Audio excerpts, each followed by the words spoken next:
ભરૂચ તાલુકાના નંદેલાવ ખાતે વૃક્ષારોપણ કાર્યક્રમ યોજાયો। પત્રકાર સંઘ ભરૂચ ફોરેસ્ટ વિભાગ નંદેલાવ ગ્રામ પંચાયતના સંયુક્ત ઉપક્રમે વૃક્ષારોપણ થયું।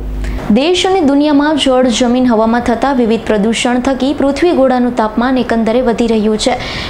દર વર્ષ કરતાં ઉનાળો વધુ આકરો બની રહ્યો છે। દેશમાં કેટલાક વિસ્તારોમાં રેકોર્ડ તોડ 52 ડિગ્રી તાપમાન નોંધાયું છે, જેના કારણે પર્યાવરણ વિજ્ઞાન જગત અને પર્યાવરણ પ્રેમીઓમાં ભારે નિરાશા જોવા મળી હતી।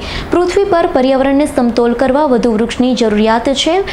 ભરૂચ સક્રિય પત્રકાર સંઘ, ભરૂચ ફોરેસ્ટ વિભાગ અને નંદેલાવ ગ્રામ પંચાયતના સંયુક્ત ઉપક્રમે આજ રોજ નંદેલાવ ગ્રામ પંચાયત સામે આવેલા તળાવની પાળે 50થી વધુ છોડનું વૃક્ષારોપણ કરવામાં આવ્યું। વૃક્ષારોપણ કાર્યક્રમ દરમિયાન ભરૂચ સક્રિય પત્રકાર સંઘ અને નંદેલાવ ગ્રામ પંચાયતના હોદ્દેદાર સભ્યો દ્વારા પત્રકાર બાલકૃષ્ણ પાંડેના દુઃખદ નિધનના સમાચારને લઈ 2 મિનિટનું મૌન ધારણ કરી શ્રદ્ધાંજલિ આપી હતી। ત્યારબાદ તળાવની ફરતે વિવિધ છોડોને લઈ વૃક્ષારોપણ કરવામાં આવ્યું।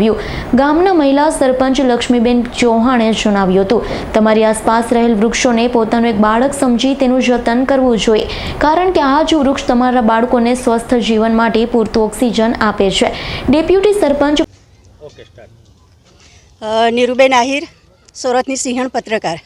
આજે નંદેલાવ ગ્રામ પંચાયતના અમે ભરૂચ સક્રિય પત્રકાર સંઘ તરફથી વૃક્ષારોપણનો કાર્યક્રમ કર્યો છે અને ગ્રામ પંચાયતના સભ્યોનો ઉત્સાહ તેમજ સરપંચશ્રી અને ગામ લોકોનો ખૂબ આનંદ મળેલો છે અમને।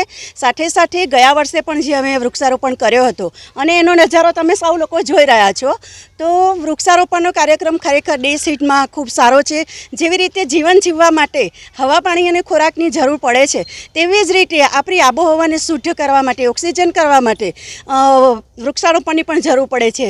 જેથી ભરૂચ સક્રિય પત્રકાર સંઘ તરફથી આ એક કાર્યક્રમ રાખવામાં આવેલો છે અને અમે ખૂબ લાગણી અનુભવીએ છીએ કે મા કે નામ એક વૃક્ષ વાવો, જેનો એક સૂત્ર છે એને સટાટ કરી રહ્યા છે અને આગામી દિવસોમાં પણ આ જ વૃક્ષ નીચે પરંપરાગત અમારું સક્રિય પત્રકાર સંઘ તરફથી પ્રોગ્રામો થશે એની હું ખાતરી આપું છું। આભાર।